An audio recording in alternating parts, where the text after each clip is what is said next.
Bonjour à toutes, bonjour à tous. Alors, depuis, une dizaine de jours, on va dire, il y a un thème assez récurrent qui revient au niveau des consultations et ce thème récurrent, ce sont les fausses croyances que vous avez mises en place et plus particulièrement, les fausses sécurités. Qu'est-ce que c'est une fausse sécurité, me direz-vous? Eh bien, je parle aussi donc de fausses croyances parce que on va voir comment tout ça s'est mis en place, mais l'idée, c'est que pour pallier aux peurs, vous avez mis en place tout un système de croyances, tout un système de je dirais de moyens pour maîtriser ou vous donner en tout cas la sensation que vous pouvez maîtriser les choses. Or, c'est comme une barrière à ce moment-là que vous créez à l'intérieur de vous et qui ne permet plus aux énergies de circuler librement, on va dire. Donc je vous propose de regarder ça aujourd'hui et puis de regarder du coup pour vous, comment tout ça, vous parle, ce que vous pouvez identifier comme vos limites, comme, ces fausses sécurités. Parce que dans le fond et c'est là où c'est important de pouvoir les identifier, parce que dans le fond, bah, vous savez très bien que ce ne sont pas de vraies sécurités et donc à aucun moment, vous ne pouvez vous sentir en sécurité tant que vous savez que vous créez de fausses sécurités. CQFD, vous me direz, je suis d'accord avec vous. Néanmoins, on n'a pas toujours conscience de ces choses-là. Allez, c'est parti. Je vais me regarder d'abord pour les polarités yin, comment tout ça, ça se passe. Les polarités yin, vous savez que nous, c'est notre corps qui, de toute façon, va nous donner des indications. Quand votre corps réagit, il vous indique à ce moment-là que quelque chose en vous est en train de bouger et que votre sécurité à ce moment-là est atteinte. Donc une insécurité est là. Si vous voulez pas entendre, forcément, ça va aller crescendo et c'est comme ça aussi qu'on se retrouve à somatiser un maximum de choses avec des crises d'angoisse, terribles, sans avoir la capacité de pouvoir identifier, ce qui est en train de se passer et puis, quand vous passez des examens, quand vous allez voir le corps médical, il vous passe, au scanner, il vous passe à tout ce que vous voulez, mais il y a rien. Ça veut pas dire que vous inventez la douleur, non. La douleur simplement, c'est votre cerveau qui interprète à ce moment-là un certain nombre de choses et qui fait que cet influx nerveux va déclencher des douleurs. C'est juste à ce moment-là une information à nouveau. Rappelez-vous, votre corps n'est pas votre, meilleur ennemi, mais il est votre meilleur ami. Donc c'est important de commencer à regarder, pour pouvoir écouter ce que raconte votre corps. Pour ça, c'est bien de se mettre dans ce qu'on appelle les ondes alpha, c'est-à-dire ces ondes où on est, c'est comme quand on va pour s'endormir, d'accord? Dans un entre-deux et de demander à ce moment-là à votre corps: «Qu'est-ce que tu es en train de me dire?» Si vous n'y arrivez pas tout seul, bien entendu, vous pouvez me contacter sophie.coutelier@yahoo.fr et puis, on pourra regarder ensemble aussi, qu'est-ce que raconte votre corps? Qu'est-ce qu'il est en train d'essayer de vous dire? Ce que j'ai pu, identifier comme mécanisme qui ressort actuellement et c'est vraiment le mécanisme d'origine. Donc je trouve que c'est plutôt intéressant, de vous donner aussi cette clé-là parce que je pense que ça va pouvoir vous aider aussi à mieux comprendre ce qui est en train de se passer.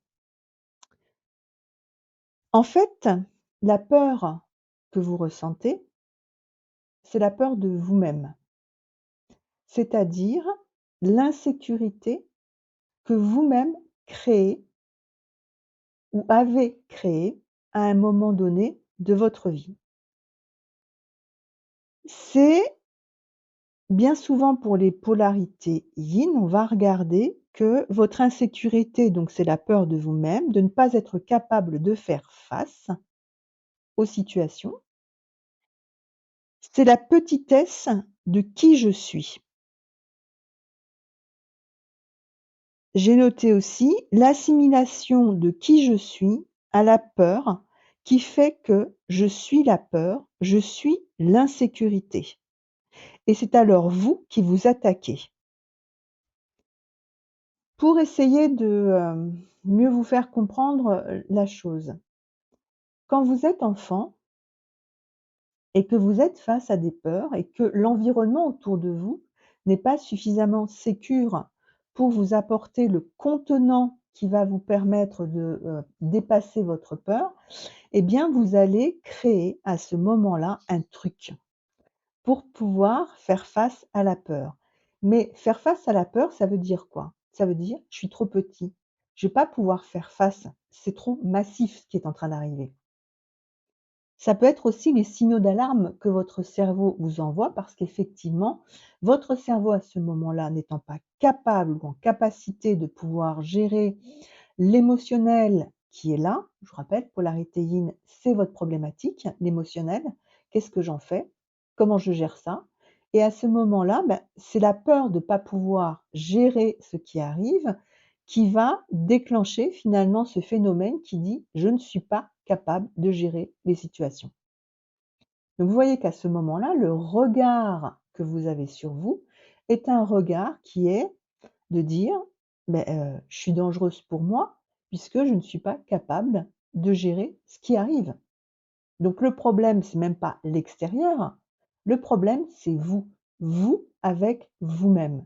Vous avec cette foutue peur de pas être capable de gérer les choses suffisamment bien, correctement, sans, déclencher justement toute une ribambelle de systèmes d'alarme et quand vous le faites, il y a une forme de culpabilité parce qu'à ce moment-là, même si consciemment c'est pas là, inconsciemment vous savez que vous êtes à l'origine de ces douleurs.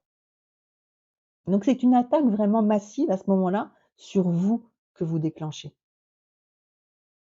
Du coup, votre meilleur ennemi, c'est vous.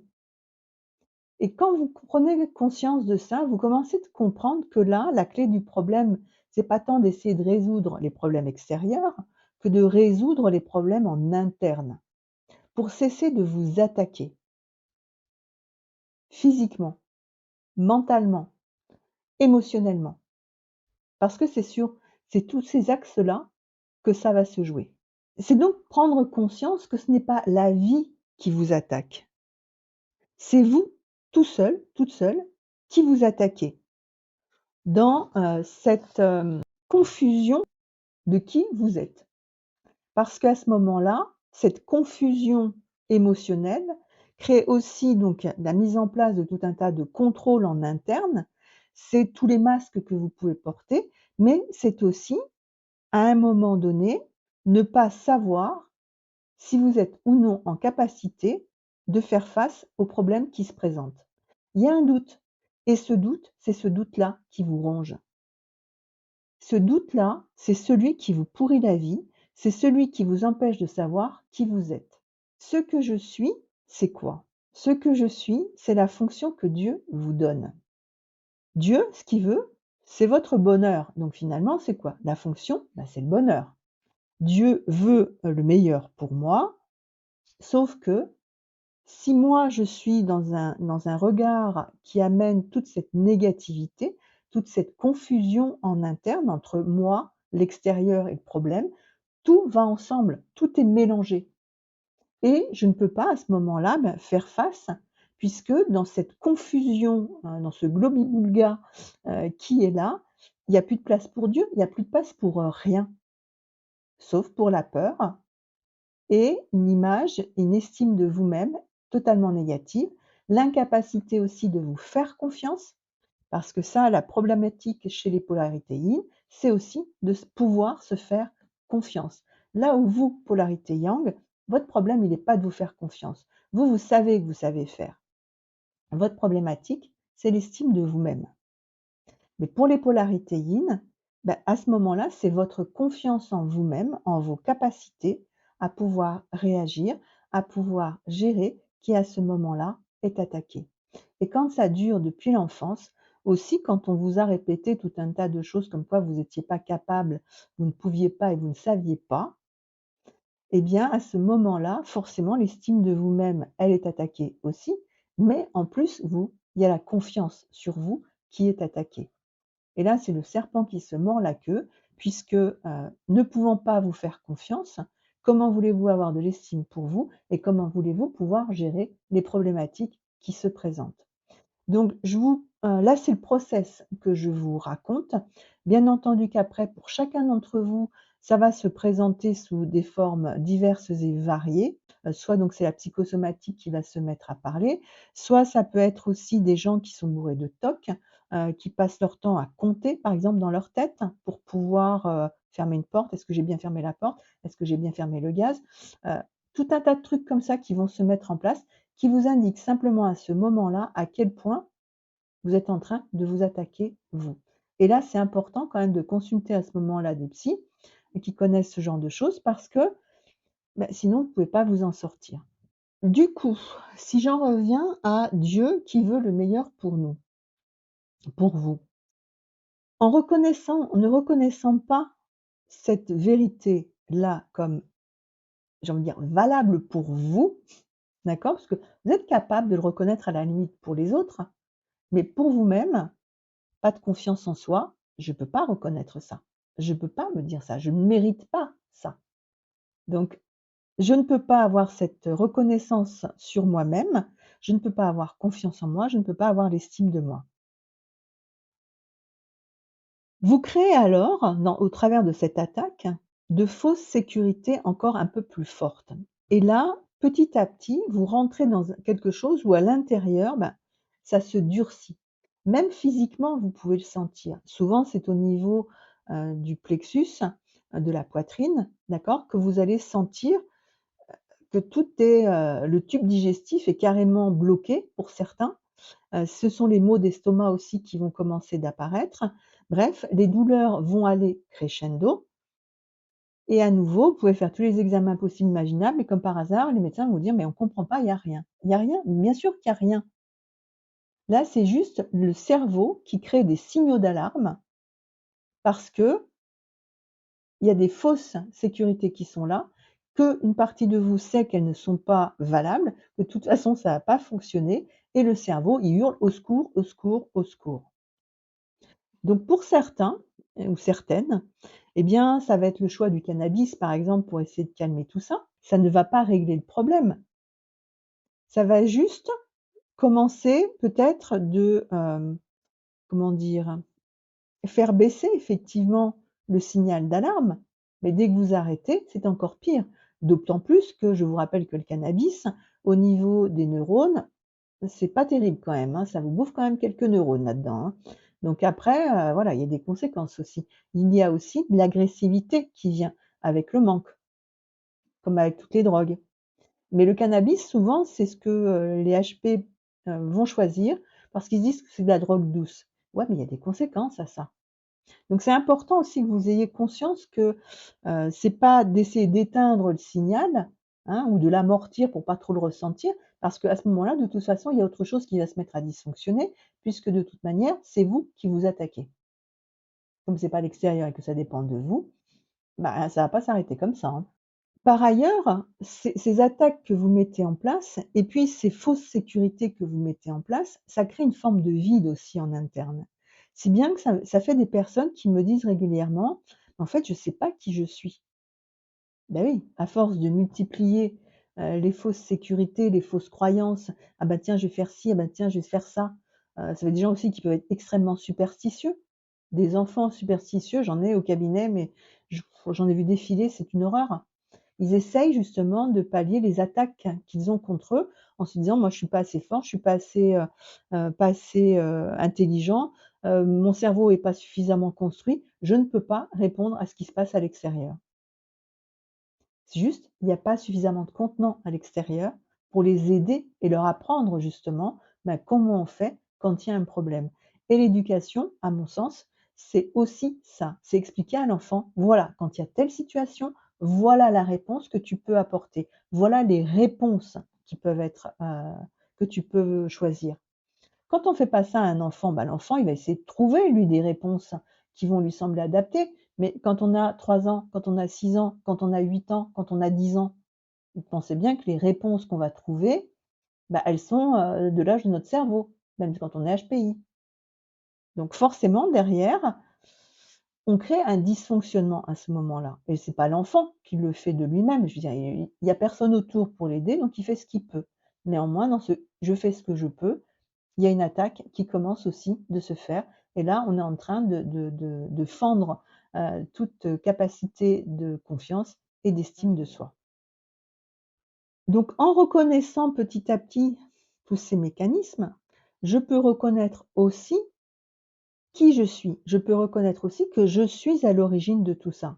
Ce qui est quand même un point positif parce qu'au moins en identifiant exactement où ça se situe, c'est-à-dire en vous-même, eh bien déjà ça vous donne une possibilité d'envisager d'autres solutions pour remédier au problème. C'est-à-dire que le problème, il ne peut pas être résolu par l'extérieur, c'est bien à vous de vous y coller et c'est à vous aussi de pouvoir trouver les solutions. Quand vous ne les trouvez pas, ben ouais, vous allez voir des gens pour vous aider. Voilà, je suis là aussi pour ça, c'est mon job. Mais je suis pas la seule, hein. Donc l'idée, c'est de trouver la personne avec qui vous allez pouvoir travailler parce qu'à nouveau, quand on travaille avec quelqu'un, eh bien, des 2 côtés, aussi bien du côté, du psy ou la personne ou dans vous-même, eh bien, il doit y avoir une confiance mutuelle qui se fait. Et ça, c'est important aussi de vérifier comment vous vous sentez avec la personne que vous avez en face, parce que si vous ne vous sentez pas en confiance, bah, c'est pas la peine.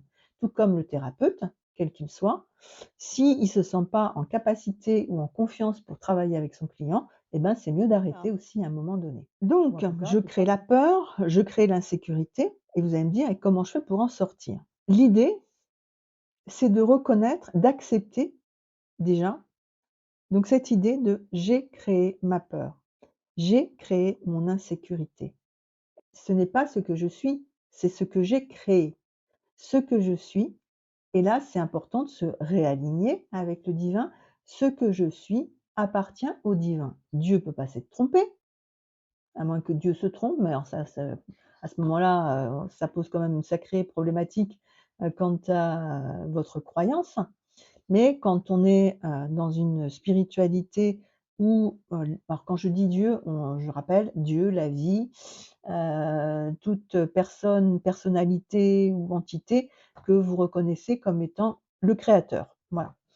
Donc, quand on reconnaît cette vérité-là, eh bien, à ce moment-là, c'est de pouvoir se dire: «OK, ma fonction à moi, c'est la fonction que Dieu m'a donnée. Dieu ne peut pas s'être trompé. Dieu ne se trompe pas. Donc ça veut dire que j'ai la capacité.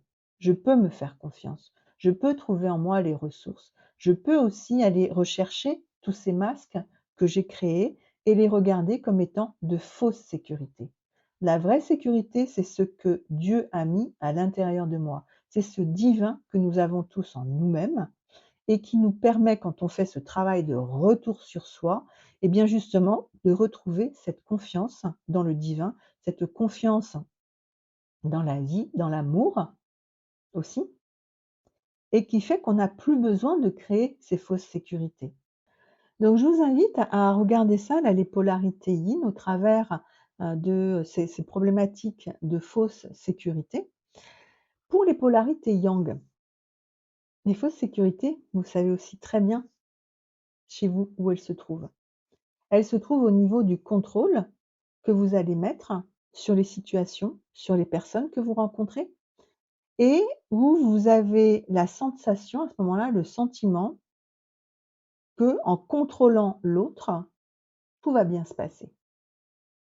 Sauf que, à nouveau, là, c'est aussi une attaque sur vous-même, puisque si j'ai besoin de contrôler l'autre, ça veut dire que si je ne le contrôle pas, je ne suis pas en sécurité. Si je ne le contrôle pas, je ne vais pas être en capacité de gérer ce qui va arriver. Il y a la confiance. La confiance, c'est je suis capable de contrôler l'autre. Est-ce que c'est une vérité toujours? Non. La preuve, c'est que quand vous êtes dans votre relation de flamme jumelle, l'autre, vous ne pouvez pas le contrôler. Ce qu'il fait, vous ne pouvez pas le contrôler dans la réalité. Ce qu'il pense, vous ne pouvez pas le contrôler non plus. À quel moment il va revenir, vous ne pouvez pas le contrôler.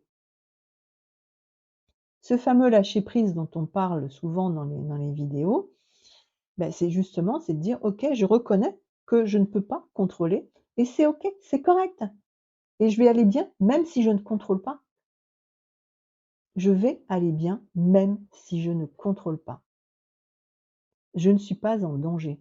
Je suis en sécurité quand bien même je ne contrôle rien». Et ça, je sais que c'est compliqué aussi pour beaucoup d'entre vous. Le cheminement finalement, toutes ces nuits noires de l'âme que vous avez pu avoir, les difficultés aujourd'hui, que vous pouvez rencontrer encore par rapport à votre autre, c'est vraiment un indicateur de là où vous en êtes par rapport à cette capacité de pouvoir vous dire: «Même si mon autre n'est pas là, même si, je n'arrive pas à maîtriser ce que l'autre vit, ce que, il me fait vivre, je suis en sécurité». Et là, petit à petit, les masques tombent. J'ai plus besoin de vouloir contrôler à tout prix les situations et les personnes parce que je suis en sécurité.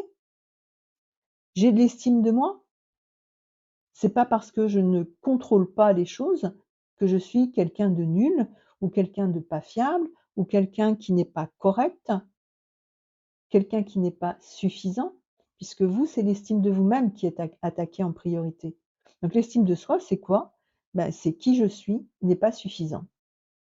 Donc, vous mettez le contrôle pour dire: «Là, je vais être suffisant puisque je vais contrôler, c'est moi qui vais pouvoir piloter tout le truc». La réalité, c'est que vous pilotez absolument rien. Fausse sécurité qui vous emmène forcément dans le doute de vous-même. Donc je vous invite aussi à voir ces parties-là chez vous. À quel moment, justement, l'estime de vous est attaquée? Parce que si jamais vous lâchez prise et qu'il se passe des choses désagréables, à ce moment-là, vous ne retournez pas, les choses contre vous en vous disant: «J'aurais dû faire, j'aurais pu faire et je n'ai pas fait. Je ne suis pas une bonne personne, je suis nulle, je ne sais j'ai failli», parce que ça, chez les polarités yang, très, très, très, très, très élevé comme, comme niveau.